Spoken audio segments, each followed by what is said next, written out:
por la pobreza de las víctimas, en los huérfanos del terror, mis dolencias personales no importarán.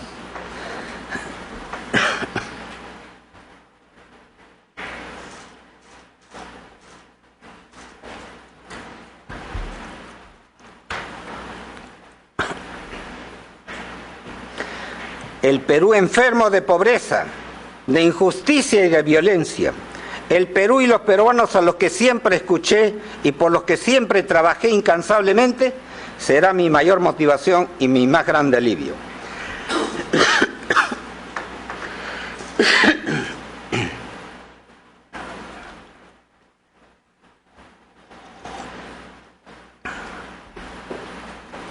Muchos compatriotas se preguntan ¿por qué estoy sentado en el banquillo de los acusados? Se pregunta, ¿qué hace allí el presidente que nos dio la paz? El primer presidente que sí nos visitó, el que nos escuchó y nos construyó un colegio, el presidente que puso orden. No sé si los niños, las mujeres y los campesinos de Guayao, que vivieron la pesadilla del terror, puedan entender que a ese presidente que los acompañó después de la terrible matanza, se le está acusando de ser un homicida. No sé si el poblador de Puyusca, que vio cómo en su arenal se levantaba un gran colegio como parte de la nueva estrategia antiterrorista, lo puede entender. No sé si los niños de Jaguapampa, o los 43.000 huérfanos del terror, o los ayánicas rescatados de la inhumana esclavitud a la que estaban sometidos por Sendero Luminoso, y todos los peruanos que sintieron por primera vez cerca de sus casas el olor a pólvora, a muerte y las continuas explosiones. En fin, no sé si todo aquel que vivió en aquel Perú, que empezaba a ser un país de tinieblas, entiendan que quien se enfrentó al terrorismo de Sendero Luminoso y el MRTA con las armas de la paz, se le acusa de la guerra, de una guerra sucia y de haber encabezado una organización criminal. Sinceramente creo que les será difícil comprender.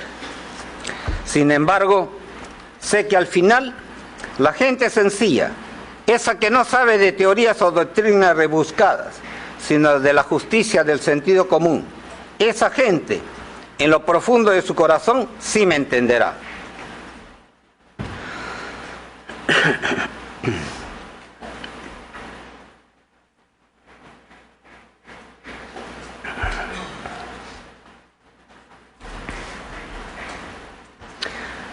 Soy consciente que muchos peruanos de hoy no recuerdan o no vivían por aquellos años iniciales en los que goberné. Fueron años en los que la gravedad de los acontecimientos hacía necesario que se enfocara y se priorizara. Años en los que tenía las manos demasiado llenas de problemas como para dar importancia a un memorándum administrativo o inmiscuirme en campos que no eran los míos. Años en los que era preciso actuar con la misma rapidez con que se multiplicaban las acciones terroristas y el resto de problemas que agobiaban al Perú de aquellos años. ¿Cómo entonces debía o tenía que saberlo todo, si aún hoy, después de tantos años, no se ha podido saber, no se ha podido probar absolutamente nada? Señor presidente, señores vocales de este tribunal, estoy aquí porque, entre otras cosas, a Fujimori se le atribuyen hechos aislados y muy lamentables que se han dado fuera de la aplicación de mi estrategia de pacificación, la política más eficaz, limpia y exitosa de la historia. Para ello, impulsé reformas profundas dentro de una sociedad desigual e injusta como la peruana, que afectó intereses y privilegios ancestrales, generalmente contrarios a los intereses de la gran mayoría pobre y postergada del Perú. Han pasado 15 meses desde el inicio de este juicio, y han sido mucho más los años en silencio escuchando los peores insultos y difamaciones sin más sustento que el de una gratuita represalia política. Muchos años de titulares infames, de ensañamiento con mi familia, con mi hija Keiko, a quien se le persiguió por el delito de ser mi hija, incluso a la hora de su matrimonio, como a tantas personas de bien que cometieron el delito de trabajar junto a mí o de ser fujimoristas. Pese a ello, la mayoría de peruanos no ha dejado de creer en mí. No ha olvidado a ese presidente que por primera vez llegó a su pueblo, a ese presidente que no les prometió nada, pero que hizo, que sembró, que se involucró y trabajó y luchó hombro a hombro junto a ellos como parte fundamental de la estrategia de pacificación. Es por ello que aún estando aquí, no me dejan de llegar esas voces desde los más recónditos e inaccesibles lugares del Perú. Y lo sé también porque sigo permanentemente informado de lo que ocurre en el Perú. Lo sé por mis hijos Keiko y Kenji, que siempre están conectados con los rincones más olvidados del Perú, como lo hicieron desde niño con su padre. Y cada semana me trae un poquito de ese Perú postergado, de su necesidad, de su problema, pero también del cariño desbordante de su recuerdo, de su solidaridad y gratitud por la paz alcanzada.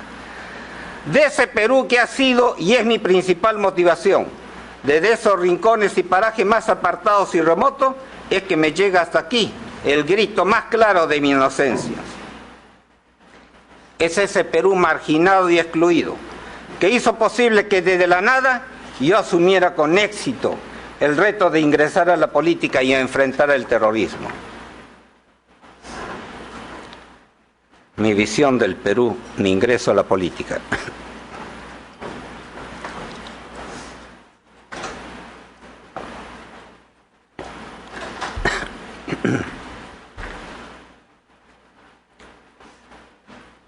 Desde muy joven, casi desde niño, supe lo que era la pobreza y la marginación. Crecí identificado con lo más necesitado.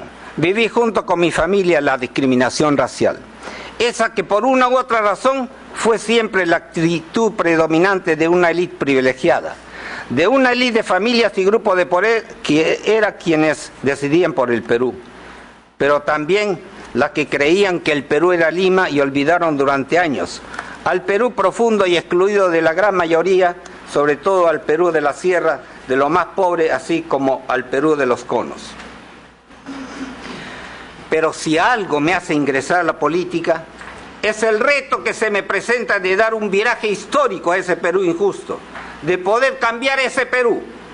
Y es a través de los viajes que hice a lo largo y ancho de nuestro territorio. Y cuando ya era autoridad universitaria, que fui testigo directo de la dramática injusticia, de la profunda discriminación ancestral, étnica y social, de la que eran víctimas también tantos compatriotas. Por un lado una pequeña casta política y por el otro lado el 95% de un pueblo olvidado y marginado. Yo me rebelo contra eso. Yo venía de ese 95% de marginados. Yo además era un chinito, un hijo de inmigrantes japoneses, un hijo de la marginación.